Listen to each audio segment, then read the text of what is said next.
بسم اللہ الرحمن الرحیم نحمدہ ونصلی علی رسولہ الکریم اما بعد۔ معزز سامعین کرام، حرکت الدفاع عن السنہ یوٹیوب چینل میں آپ سب کا خیر مقدم ہے۔ آج کی مجلس میں ہم فاتحہ خلف الامام کی فرضیت کے ضمن میں غیر مقلدوں کی جو سب سے بڑی دلیل ہے اس دلیل کا جائزہ لیتے ہیں اور احناف کی جانب سے اس کا جواب جو مسکت ہے دینے کی کوشش کرتے ہیں۔ آپ حضرات بڑی سنجیدگی اور متانت کے ساتھ پوری بحث سنیں، غور سے سنیں اور دیکھیں کہ حق اور انصاف کس کے ساتھ ہیں۔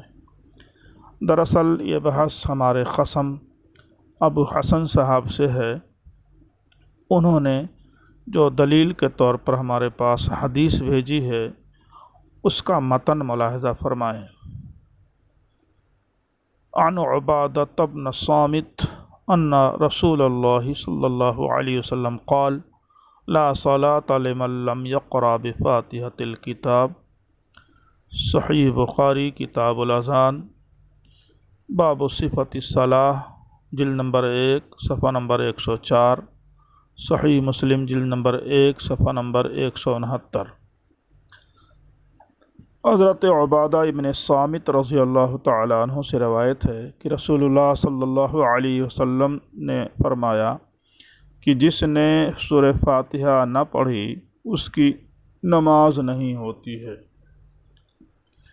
ابو حسن صاحب جس نامعلوم مجہول سلفی کے مضمون سے آپ نے سرقہ کیا ہے اس میں یہ دعویٰ کیا گیا ہے کہ حدیث عام ہے، نماز چاہے فرض ہو یا نفل ہو اور وہ شخص امام ہو یا مقتدی ہو یا اکیلا، یعنی کسی شخص کی کوئی نماز سورہ فاتحہ کے بغیر نہیں ہوگی۔ یہ دعویٰ کے الفاظ یاد رکھیے۔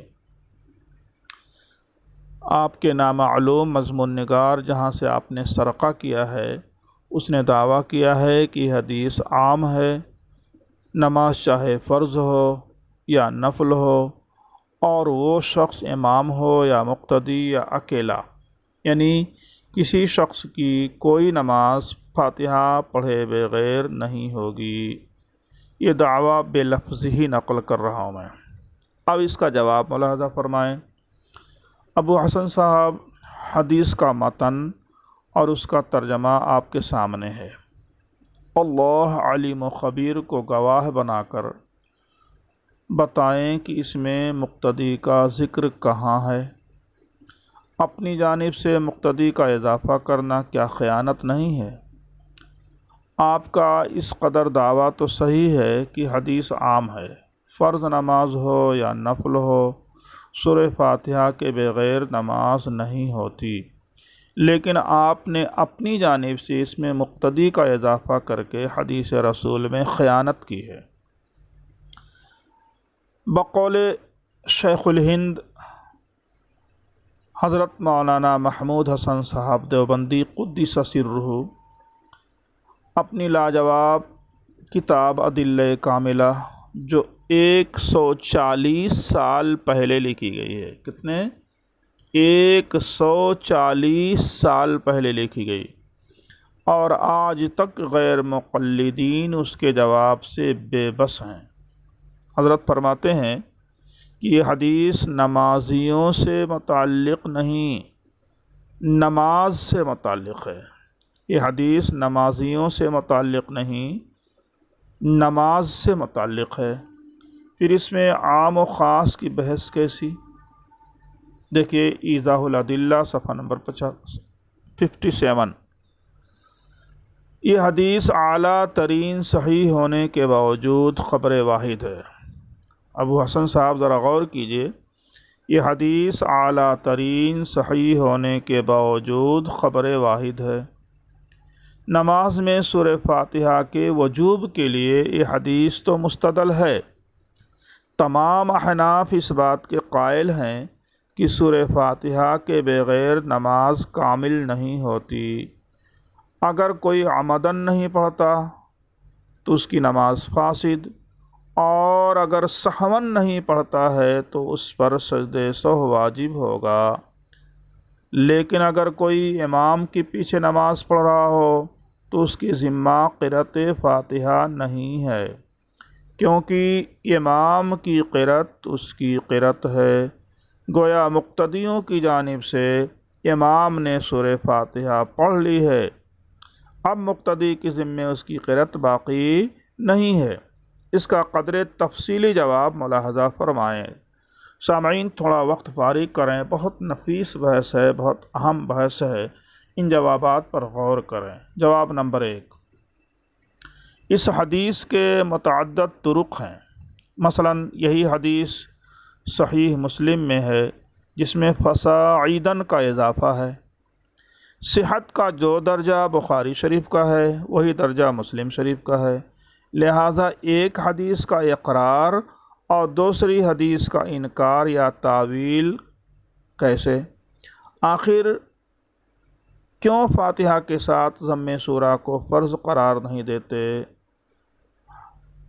صحت کا جو معیار بخاری کی حدیث کا ہے وہی معیار مسلم کی حدیث کا، جس میں فصاعیدن کا اضافہ ہے، یعنی سورہ فاتحہ کے ساتھ مزید اور کچھ پڑھو، اس کے پڑھے بغیر نماز نہیں ہوتی۔ تو یہاں ضم سورہ بھی فرض ہونا چاہیے، حالانکہ ضم سورہ غیر مقلدوں کی یہاں بھی فرض نہیں ہے۔ جواب نمبر 2، حدیث کا راوی دوسرے راویوں کے بالمقابل حدیث کے مقتضا و منشا کو زیادہ جانتا ہے۔ اس حدیث کے ایک مرکزی راوی حضرت سفیان بن عیینہ ہیں، جو اس حدیث کے مرکزی راوی ہیں۔ فرماتے ہیں کہ لمن یصلی وحدہ، یعنی یہ حدیث اس شخص کے لیے ہے جو اکیلے نماز پڑھ رہا ہو، منفرد پڑھ رہا ہو۔ تفسیر سفیان بن عیینہ صفحہ نمبر 202، سنن ابی داود جلد نمبر 1 صفحہ نمبر 126، التمہید لابن عبد البر جلد نمبر 4 صفحہ نمبر 449۔ اسی طرح ترمذی شریف کے اندر ہے کہ قال الامام احمد بن حنبل اذا کان وحدہ، امام احمد بن حنبل فرماتے ہیں کہ یہ حدیث اس شخص کے لیے ہے جو اکیلا نماز پڑھ رہا ہو، منفرد ہو۔ دیکھیے جامع الترمذی جلد نمبر 1 صفحہ نمبر 71، باب ما جاء فی ترک قراءۃ خلف الامام۔ معلوم ہوا کہ یہ حدیث اکیلے مصلی کے لیے، منفرد کے لیے ہے، مقتدی کے لیے نہیں۔ جواب نمبر 3، حدیث شریف میں لا سے نفی کمال مراد ہے، یعنی کوئی نماز میں سورہ فاتحہ نہ پڑھے تو اس کی نماز کامل نہیں، اور ہم اس کے منکر نہیں ہیں۔ مطلقاً قرأت کو فرض کہتے ہیں، کیونکہ اللہ تعالیٰ کا قول ہے، قولہ تعالی فَاقْرَؤُوا مَا تَيَسَّرَ مِنَ الْقُرْآنِ، الحمد سے والناس تک قرآن کو عام ہے، اس سے قرآن کی مطلق قرأت فرض ہوئی۔ اس حکم میں امام اور مقتدی دونوں شامل تھے، لیکن جب یہ آیت وَإِذَا قُرِئَ الْقُرْآنُ فَاسْتَمِعُوا لَهُ وَأَنصِتُوا لَعَلَّكُمْ تُرْحَمُونَ نازل ہوئی تو مقتدی کے لیے اصالتاً قرأت منسوخ ہو گئی، کیونکہ یہ قرأت نماز کے بارے میں نازل ہوئی۔ شیخ الاسلام علامہ ابن تیمیہ رحمہ اللہ نے فرمایا، وَذَكَرَ احمد بن حنبل الاجماع علی انہا نزلت فی الصلاۃ، فتاوی ابن تیمیہ جلد نمبر 2 صفحہ نمبر 143، یعنی امام احمد بن حنبل نے ذکر کیا ہے کہ اس بات پر اجماع ہے کہ یہ آیت نماز کے بارے میں نازل ہوئی ہے، لیکن اس حدیث کی وجہ سے ہم سورہ فاتحہ کی تعین کے ساتھ امام و منفرد کے لیے واجب کہتے ہیں، یعنی سورہ فاتحہ کے بغیر نماز ناقص اور واجب الاعادہ ہوگی، یعنی قرأت خلف الامام، قرأت فاتحہ امام و منفرد بالراست کریں گے اور مقتدی بالواسطہ۔ حدیث رسول ہے من کان لہ امام فقراءۃ الامام لہ قراءۃ۔ اس حدیث کی وجہ سے امام کی قرأت مقتدی کے لیے کافی ہوگی۔ یہ تفصیل ہم احناف کی جانب سے ہے۔ ایک یاد دہانی، ابو حسن صاحب کے دعویٰ کی پوری عبارت مسروقہ ہے۔ ابو حسن صاحب آپ کے مجتہد نامعلوم مجہول سلفی کا کہنا ہے کہ امیر المومنین فی الحدیث محمد ابن اسماعیل البخاری رحمہ اللہ نے صحیح بخاری میں باب کے الفاظ باب وجوب القراءۃ للامام والماموم فی الصلاۃ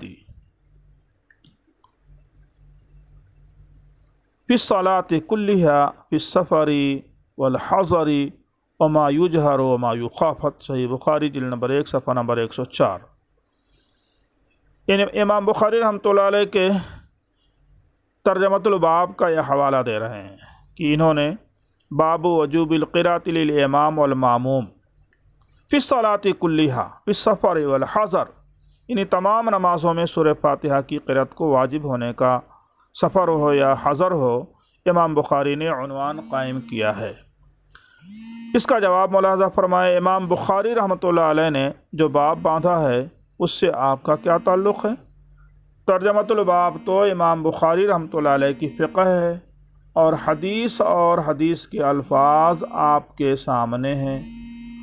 آپ کہیں مقتدی کے الفاظ دکھائیں حدیث میں۔ آپ کو اگر تقلید سے نفرت ہے تو امام بخاری کی تقلید کیوں کر رہے ہیں؟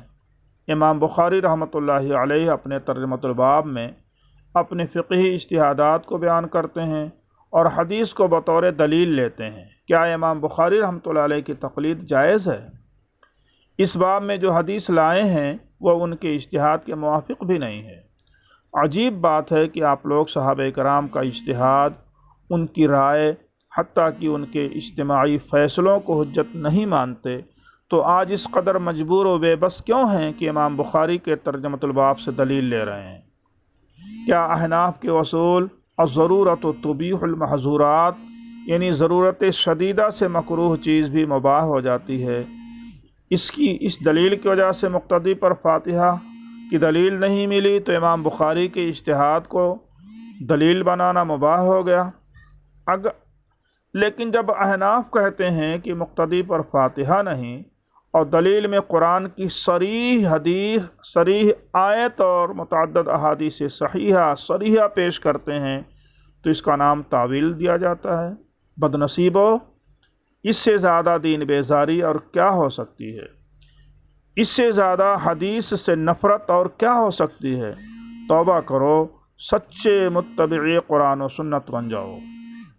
مجہول محقق نے قارئین کو مرعوب کرنے کے لیے چند محدثین کے خوبصورت حوالے دیے ہیں۔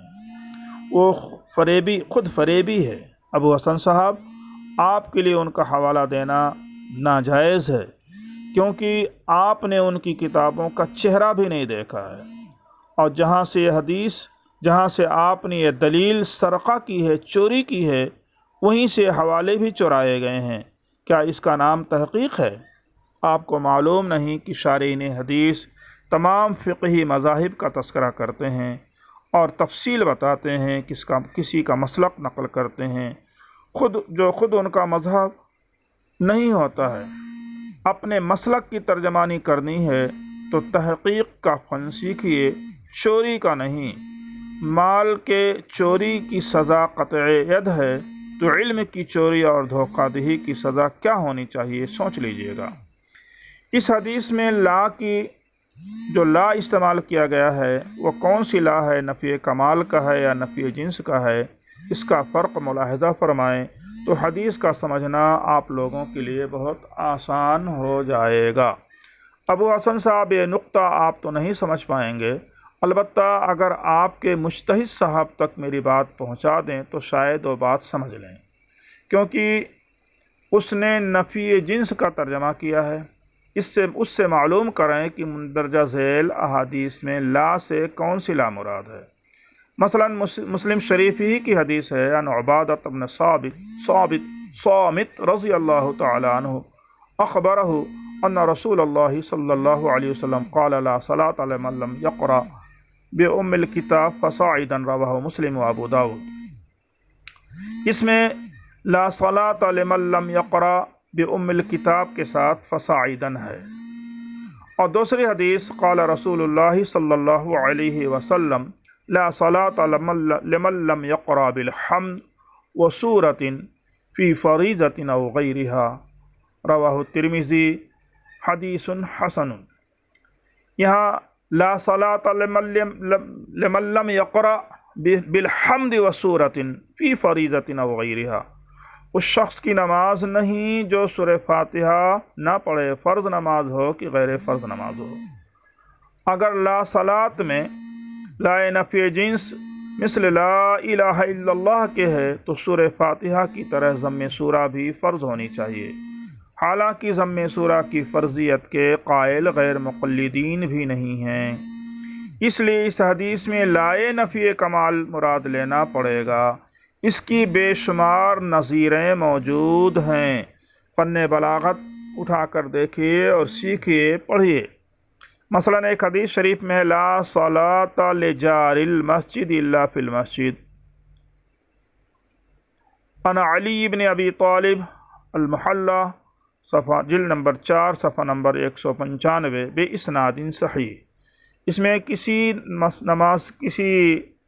کسی پڑوسی کی نماز نہیں ہے، مسجد میں رہنے والے کے لیے مسجد کے بغیر نماز نہیں ہے۔ اسی طرح حدیث شریف میں ہے لا ایمان لمن لا امانۃ لہ ولا دین لمن لا عہد لہ، صحیح ابن حبان صفحہ نمبر 194۔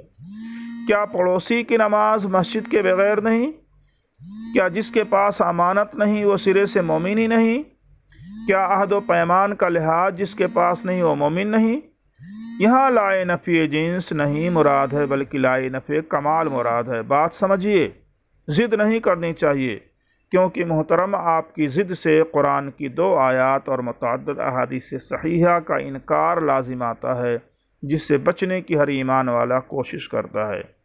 قرآن اور احادیث میں بظاہر جو تعارض نظر آ رہا ہے اس میں توافق کی صورت تلاشنی ہے، انکار کی جرات مت کیجیے، کیونکہ احادیث صحیحہ اور آیات کا انکار کسی مومن کا شیوا نہیں ہے۔ جب کوئی مقلد علمی مستند بات کرتا ہے تو جھوٹے نام نہاد اہل حدیث اس پر جاہل ہونے کا طعنہ لگاتے ہیں، حالانکہ خود مدعی ذی علم و ذی شعور ہونے کے باوجود انہیں یہ بھی نہیں معلوم کہ کلمہ طیبہ میں لا نفی جنس کے لیے ہے یا نفی کمال کے لیے۔ محترم، لا الہ الا اللہ میں لفظ لا نفی جنس کے لیے ہے، اور لا صلاۃ لمن لم یقرأ بفاتحۃ الکتاب میں لا نفی کمال کے لیے ہے۔ اسی کی قائل تمام مقلدین ہے۔ کیا یہ جہالت والی تعلیم ہے؟ ہو کہ ترشرو مجھے گالی ہزار دے، یہ وہ نشہ نہیں جسے ترشی اتار دے۔